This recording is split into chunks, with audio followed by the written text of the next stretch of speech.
incredible song by our Realtor of the Year and fucking title sponsor, Mr. Drake Merritt.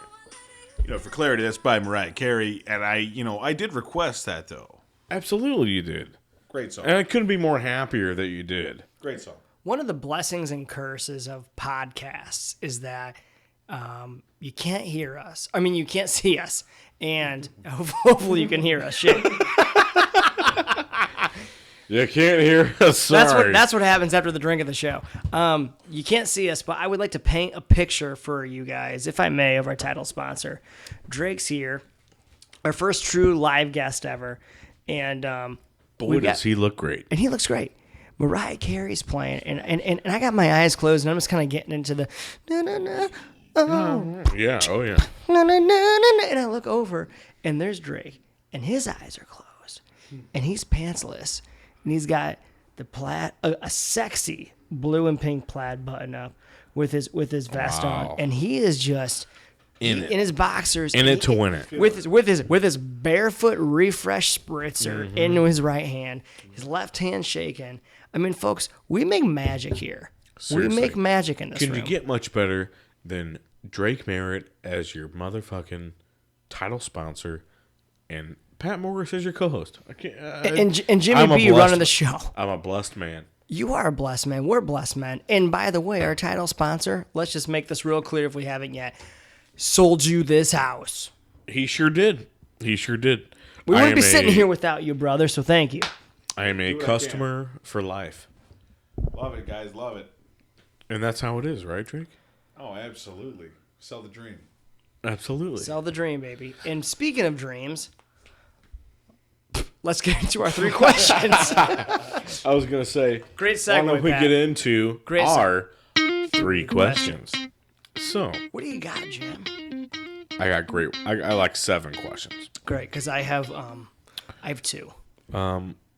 Here's one of mine, Pat, for our segment 3 questions, and Drake's heard a couple of these, but I saved a couple. Okay. So I want to hear from both of you.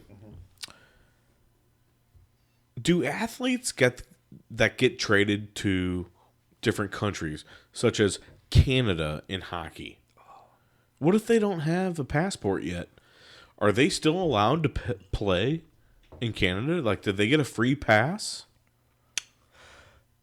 Well, first off, Jim, thank you for the question. Well, of course. Thank you. And I feel like, unlike some of our other questions, there is probably a right or wrong answer to this, and I don't know what the answer is, so I'll just say what I think. I think that what probably happens is, if you're traded, let's say, right now, because the trade deadline's going on in the NHL, and you're like, whoa, hey, Susan and Bill, I don't have my passport. I don't have any to Canada. The NHL, any of these major professional sports places, they can find somebody who can probably work the process quickly enough, quote unquote green card you, whatever you got to do to get there, and then depending on the length of time you'll be there and the laws of that country will probably dictate if it's legally necessary for you to obtain a passport.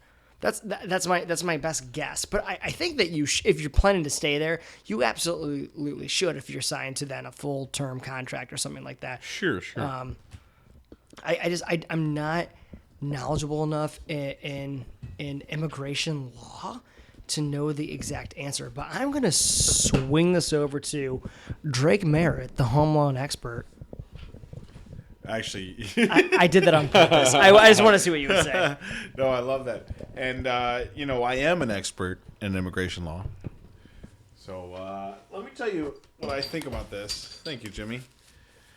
Wait, how do those headphones feel, by the way? They feel good. You can hear yourself now, right? Oh, yeah. That's good. I sound good. You do. Thank you. A little bit of bass in the voice. Well, you gotta get in there. So, what I think in answer to this is, I think it depends on the country, right? If you're going to Canada, they're nice people up there. They seem easy. Oh, hey, how you doing? No problem. We'll take care of the paperwork later. But but if you're going to some of these other countries in South America and some of these more strict countries, I think that they might give you a harder time, and maybe you wouldn't be able to play right away if you're an athlete. So, Canada, Mexico, I think you can make it happen, but other countries, I think a little more of a process. Oh, I can agree with that. That's good. Great answer. Thank you, Drake. What do you got? You got something for me? I do. Drake, I'm going to keep it on the sports page here for a second. As he drinks his that's spritzer and Oh, wow, that's he drinks fantastic. His original cider and his spritzer at the same time. Great, man. How was that, by the way, for you? That is some premium cider. Absolutely premium. Baby. So I know Drake's got a good question here on deck. Oh, really? Maybe. We'll see. Yeah. It's a teaser. It's a hook. What do you got? I'm going to keep it on the sports page, and you know that I was going to bring this up, but I'm going to segue into this. I'm going to paint this picture, and then you can just take the canvas, wipe it clean if you want, and let's just get into this. As I say this, Jim is taking his DeSmet Jesuit camo hat and throwing it backwards. He's getting ready because he knows I know what's coming up. Patty Moe's going to get fired up on this. I'm getting ready for this. Jim Bunton, would you rather have the MLS to STL initiative, the STL ownership team, victoriously bring us a Major League Soccer franchise within the next 3 years with a new stadium, MLS All-Star game, international friendlies, NCAA opportunities, or the potential opportunity down the line within the next decade to get another NFL franchise? What would you choose, my friend? And choose carefully. Thank you. Well, first of all, Pat, I got to tell you, wow. Thank you for the question. You're welcome. I want it to be clear. I want it to be known. I want the world to know that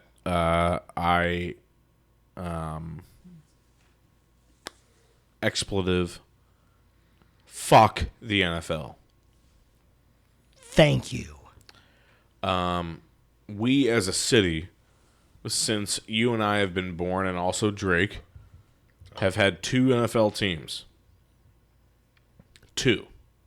One of them we never really knew. No. One we knew very well. Brought us a Super Bowl and a fantastic, what a ride. You never forget your first, Jim. Right. So, to get screwed over twice doesn't really sit well with me. Screw you once, shame on you. Screw you twice, shame on me. Strike 3. Yeah. As So, Michael Scott would say. so That's right. I'm a great person to ask this question to, because I don't even like soccer very well. If you grow up in St. Louis, whether you were Catholic or not, I think you played soccer. You did. All the middle schools did. It was shit. St. Peter's and Kirkwood, we played our soccer practices at Knifer, at Kirkwood North Middle. There you go. They all played it. They had the Everybody fields. played Everybody soccer. played. Yeah. Everybody I knew played. Everybody played soccer. Tillman, Kaiser, etc. We all played at the public schools. There you go. And if you were good enough, you played on a select team, yeah. and you played your CYC or whatever the hell it was. You Indoor. cannot go out on a Saturday night in St. Louis and not see somebody that you at one time played soccer with. Exactly. That's true. It's impossible. Played soccer. Emerson United Football Club for DeSmet Jesuit High School was an indoor soccer team I played in junior senior. I was horrible, but it was so freaking cool to play Still, indoor everybody soccer. played soccer. Everybody Yeah. played. Right. So I get that. That part about St. Louis, the grassroots effort from a soccer perspective, that's what I love. That's the soccer that I know. I don't like the prissy, sissy boy, flop city soccer that we see out of the European soccer. Now, I don't think anybody's going to sit here and debate that European soccer is not better than USA soccer. The Europeans know what the hell's up. That's their sport. That is just fantastic soccer. The passion from the fans when they're not flopping all over the field and acting like actors. The soccer is fantastic. Incredible. It is the international sport, if I'm mistaken. That being said, I would be 1,000,000% behind an MLS team. We need it here. This city deserves this. And people are going to say, oh, what about all of these extra costs that are going to come to the St. Louis City folks and the taxes and blah, blah. I think people legitimately think from a tax perspective that they're going to get their check and there's going to be $700 taken out from their checks because of this thing. People don't realize the actual effect because they're going to go, well, we're paying for this and you're not paying for. And you know what else? The aldermen, when this thing goes to a vote, it's all going to be about how they word this thing on the ballot. Are they going to say, are you for or against an MLS team with a new MLS stadium in St. Louis? Or are they going to say, are you for or against raising your taxes to pay for a stadium in St. Louis? And that's going to be a huge difference, Pat, because there's some people there that are going to sit there and go, screw raising taxes, which I'm sure anybody would say. But those are the people that don't realize you're not sitting there looking at your check going, oh, they took $3.75 out of this check. They took $2.50 out of this check. It's a completely different thing. So I know that was a long description of my answer, but that's where I lie.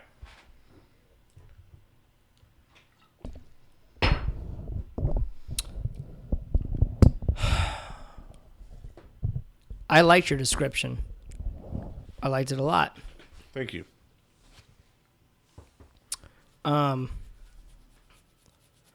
If I may give my 2 cents. Please go. I think that now maybe more than ever, our city is at a crossroads because we have a unique opportunity to do something that we haven't seen in at least our generation. We're talking about 10 years ago, a new Busch Stadium being built. The DeWitts asked for a lot of money to downtown St. Louis. Ended up basically funding the thing on their own. They wanted to do Ballpark Village. There was a delay. Anheuser-Busch came in through $100 million. Besides that, they basically funded it on their own after that.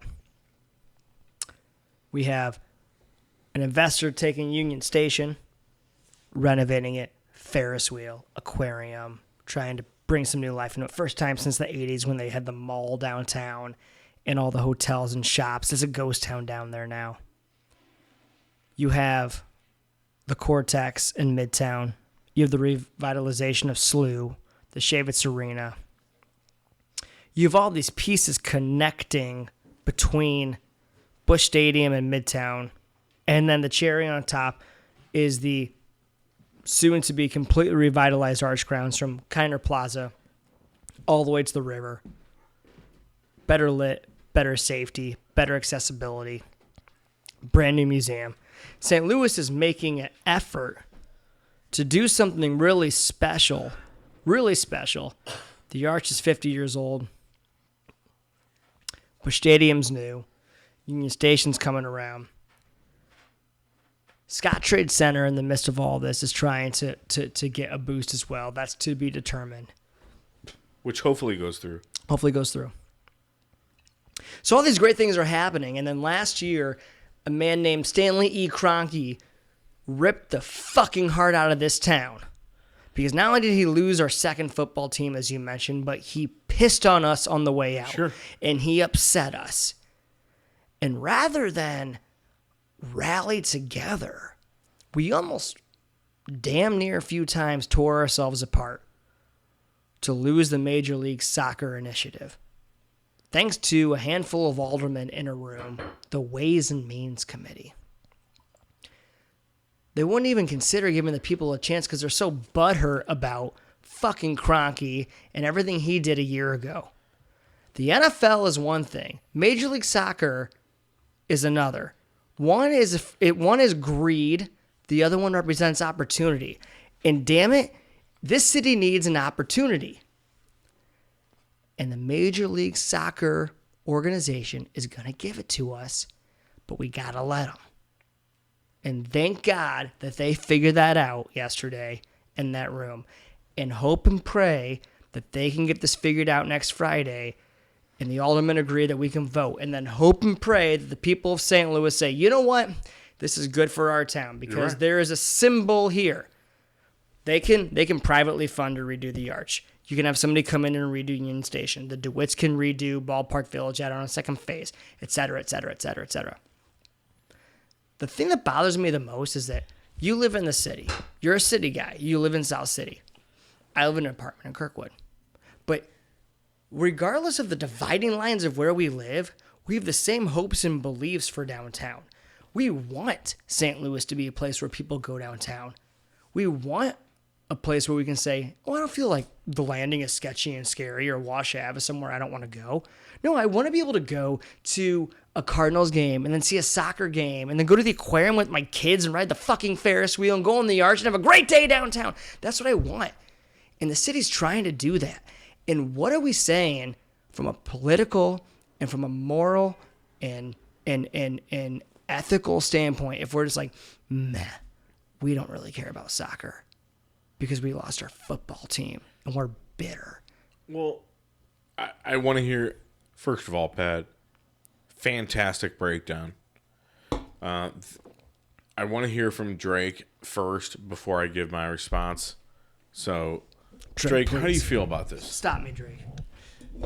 Pues, primera. All Spanish. Yeah. Well, first of all, gracias for the question, Jim. Oh, of course. You know what, guys? I think it's a simple answer to a complicated question. But the simple answer is this. All we have right now is a hockey team and a baseball team. Yeah. How can we compete with these other big markets that have an NBA team? Thank you. They have an MLS team. I think that's the start of rebuilding because right now we really just have a baseball team and a hockey team. So I think, yeah, I mean. You're 100% right. We're a two-sport town, that's it. That's right. That's right. And I think you guys are right because a lot of it does have to do with the future of downtown and everything being tied together. So hopefully, if they can get this done, I think it will be something great for downtown. And my magic number is 7. I think it's going to take 7 years for downtown to be the picture of what we have in our heads of what it could really be like. That's 7 awesome. years. I'd be willing to wait 7 years. Absolutely. I Lucky think- number 7. I got convoluted, and I appreciate Drake putting that in simple terms. I'll say this, and then I'm done. But the question is, what is our generation and the future generations? What do we want St. Louis to be? And I'm not saying that a Major League Soccer franchise is the be-all, end-all, but damn it, I really think it could help. Sure. It'd be really fun. It'd be something new. It'd be St. Louis saying, we're out with the old of trying to fight for things like the NFL and overspend.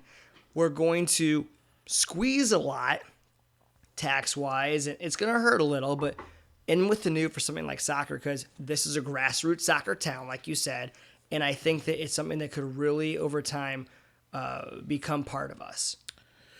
So let me play a little bit of a devil's advocate for a second in the fact that, you know, a lot of the opposing views are that, hey, we got schools that are going to shit. We don't have enough police force down in the city. Our roads and bridges are falling apart. These are certainly things that we need to take care of before we get a friggin' soccer